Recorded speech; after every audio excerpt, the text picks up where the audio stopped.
very little change since last time we talked about it. 10 days out, how just the entire atmosphere of practice and everything that you're conducting, what Well, changes and tweaks now?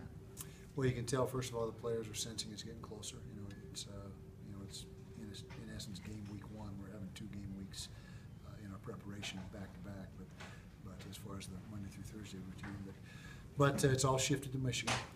It's all scout team work now. Very little crossover between the offense and the defense. It's both sides of the ball really honing in on what we expect to see on Thursday night.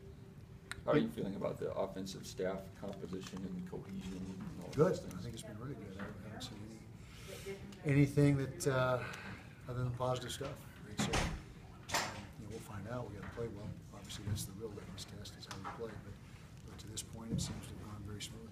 It's been a little while since you've had the Power 5 conference opener here. Talk about the difference between preparing for a team like getting up for a team like Idaho State and a team like Well, there's no problem getting up for Michigan, and that's not to be disparaging to any other opponents that we've opened with.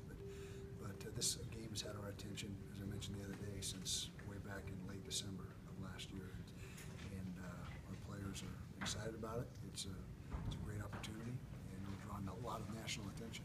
When you have a game where there's 2 games in a row with consecutive seasons, but there's a coaching change, can you draw upon anything from that prior game to this game?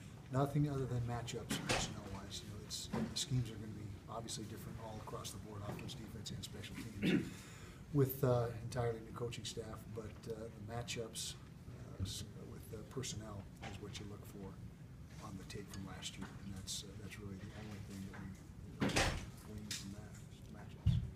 So I just studied a lot of Stanford, 49ers, all Yeah, stuff. all the above. And Florida, the defense coordinator's background in Florida. And Coach Baxter, the special teams coach, was most recently at SC. He was out of football last year, but SC the 3 years prior to that. So we're doing the best we can to piece together a best guess scenario, I guess you could say. And from Jim, you've seen pretty much a consistent approach at all the stops. Is that correct? Yeah, there's a lot of similarities in the basic philosophy and the basic intent of the offense has remained the same. They want to impose their will on you and get physical with you, and that's something that has been common ground